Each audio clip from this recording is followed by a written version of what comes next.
बिना संघर्ष के कभी सीख नहीं मिलती है ना दोस्तों। स्वागत आप सभी का आपके अपने परिवार दिवाकर स्टडी में। दोस्तों आज की इस वीडियो में जो मुगल साम्राज्य था उसको डिटेल में डिस्कस करेंगे।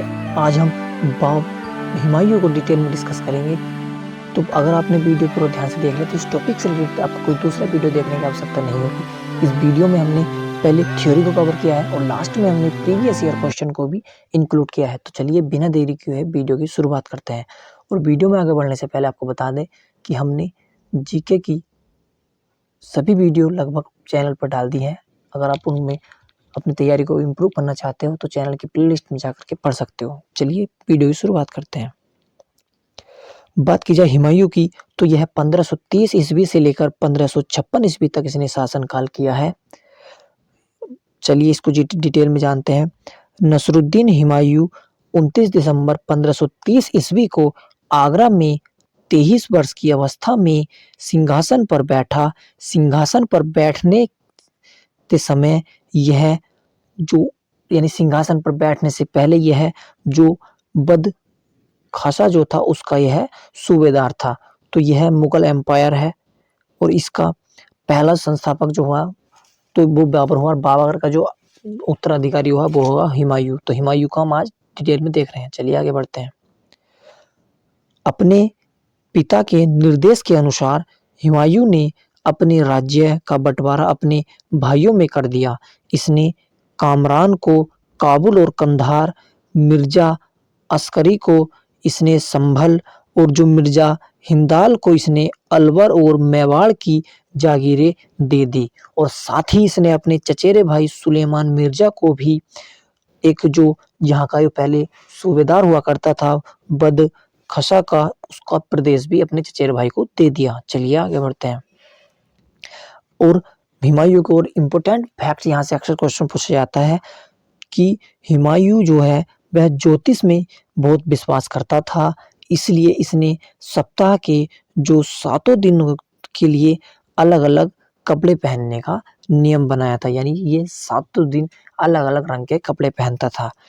और बात की जाए 1533 ईस्वी में हुमायूं ने जो दीन पन्ना नामक जो नगर था उसकी भी स्थापना की थी। चलिए आगे बढ़ते हैं। अब अक्सर हुमायूं के जो युद्ध हैं प्रमुख लड़े हुए उनसे क्वेश्चन आता है तो उनको डिटेल में डिस्कस करेंगे। हुमायूं द्वारा लड़े गए कुछ प्रमुख युद्ध। तो इसमें पहला युद्ध आता है देवरा का युद्ध जो 1531 ईस्वी को हुआ। दूसरा है चौसा का युद्ध जो 1539 ईस्वी को लड़ा गया। तीसरा है बिलग्राम का युद्ध जो 1540 ईस्वी को लड़ा गया। और चौथा है इसमें सरहिंद का युद्ध जिसमें इसने अपने शासन को वापस ले लिया था। तो ये हुआ 1555 में। चलिए इनको डिटेल में डिस्कस करते हैं। बात की जाए चौसा के युद्ध के बारे में तो यह 26 जून 1539 ईस्वी को यह युद्ध हुआ। यह युद्ध हुमायूं का जो अफगान के शासक थे शेर खां जिसको हम शेर शाह सूरी कहते हैं उसके साथ हुआ। इस युद्ध में हुमायूं जो है वह बुरी तरह पराजित हुआ और जो शेर खां था उसने शेर शाह की उपाधि धारण की। और हुमायूं अपने घोड़े सहित गंगा में कूद गया और जो निजाम नामक जो भिश्ती की सहायता से अपनी जान बचाई। और जो हुमायूं ने इस प्रकार उसके बदले जो थे भिक्षु को एक दिन का बादशाह भी बनाया। यानी जो चौसा का युद्ध हुआ वह उसमें अफगानों से अफगानी जो शासक था कौन शेर शाह सूरी उससे यह हार गया और जो हार कर अपनी जान बचाई तो उसके कारण इसने यह भित्ती को एक दिन का बादशाह बनाया। चलिए आगे बढ़ते हैं। नेक्स्ट युद्ध है हमारा बिलग्राम का युद्ध। यह 17 मई 1540 ईस्वी को लड़ा गया। यह युद्ध शेर शाह सूरी और हुमायूं के बीच हुआ। इसमें भी हुमायूं जो है वो बुरी तरह पराजित हुआ। इस युद्ध के बाद हुमायूं भारत छोड़कर सिंध चला गया और शेर शाह ने दिल्ली और आगरा पर अपना अधिकार जमा लिया और उसी के साथ उसने जो सूर्यवंश था उसकी स्थापना इसने की दी। यानी बिलग्राम के युद्ध में शेर शाह जीत गया और जो पहला युद्ध हुआ था जिसको हम चौसा का युद्ध बोलते हैं उसमें भी शेर शाह जीत गया। तो बिलग्राम के युद्ध के बारे में देखते हैं क्या क्या हुआ। तो यह जो था हुमायूं यह सिंध चला गया और जब यह चला गया तो बहुत काफी समय तक यह परेशान रहा। तो चलिए उसको जानते हैं। निर्वासन के काल में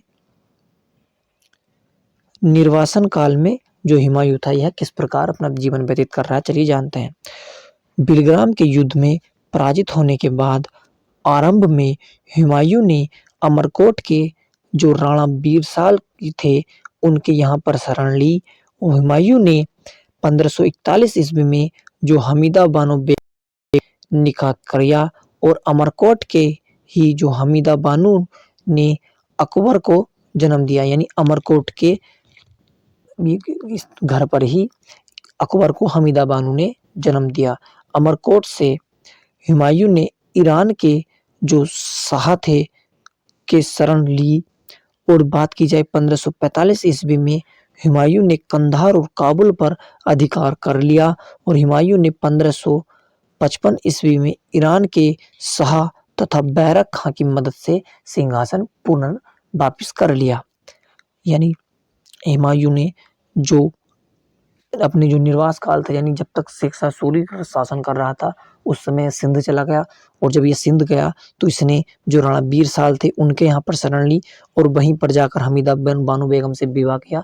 और जो अकबर का जन्म हुआ था वह भी अमरकोट में ही हुआ। चलिए आगे बढ़ते हैं और बात की जाए अगले नेक्स्ट पॉइंट के बारे में। तो 1 जनवरी 1556 ईस्वी को दीन पन्ना भवन में स्थित पुस्तकालय जो शेर मंडल था उसकी सीढ़ियों से गिरने के कारण हुमायूं की मृत्यु हो गई। यानी अक्सर यहाँ से स्टार मार्क कर लीजिए, क्वेश्चन जरूर पूछा जाता है कि जो वह ऐसा कौन सा मुगल शासक था जिसकी मृत्यु सीढ़ी से गिरने के कारण हुई।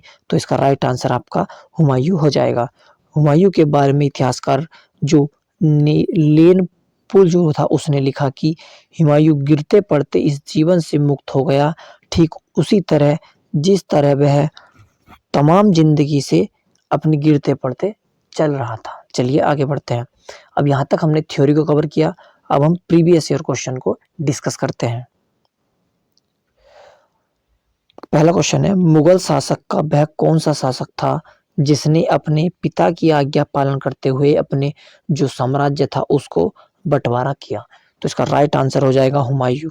यह था जिसने अपना जो राज्य था वह अपने 4 भाइयों को दे दिया। चलिए अगले क्वेश्चन पे चलते हैं। हुमायूं का पूरा नाम क्या था? तो जैसे हम पढ़ के आ रहे हैं जो नसरुद्दीन मोहम्मद हुमायूं जो था वह हुमायूं का पूरा नाम था। चलिए आगे बढ़ते हैं। नेक्स्ट क्वेश्चन है, हुमायूं द्वारा अपने चचेरे भाई सुलेमान मिर्जा को कहाँ जागीरदारी सौंपी थी? तो इसका आंसर आपको कमेंट बॉक्स में बताना है। अगर वीडियो आपको पसंद आया तो वीडियो को लाइक करें, चैनल पर नए हो तो सब्सक्राइब करें और अपने यार दोस्तों को शेयर करें और अपनी पढ़ाई को तब तक जारी रखें जब तक आप सफल ना हो जाए। धन्यवाद।